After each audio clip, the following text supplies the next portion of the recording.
Have you ever typed something in Excel and watched it magically turn into a date? I faced the same issue, and today I'll show you 3 quick methods to fix it permanently. Here's my product inventory table. I need to fill in 2 columns, batch code and gene symbol. Let's start with the gene symbol.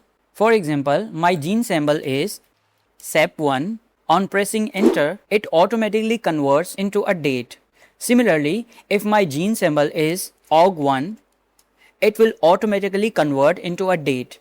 To solve this issue, we'll use our first method. In our first method, we have to go in File tab and then in Options, click on Data, and inside Data, we'll uncheck the box that says Convert continuous letters and numbers to date and click OK. Now let's type SEP1 here. Here, it's not converting into date automatically. Now let's type OG1. So our problem has been solved. Now let's go to the batch code column. Inside batch code, let's say my batch code is 4-15, and if I type here 4-15, it still converts to a date because that's a different conversion rule.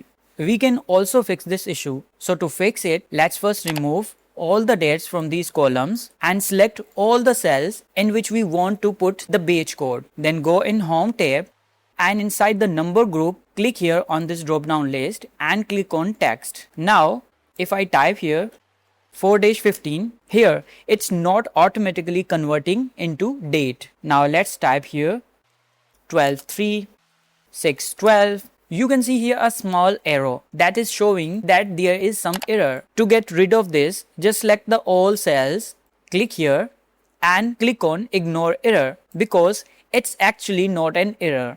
The third method is the quick apostrophe trick. Let's say you don't want to change any settings and the format of these cells is general.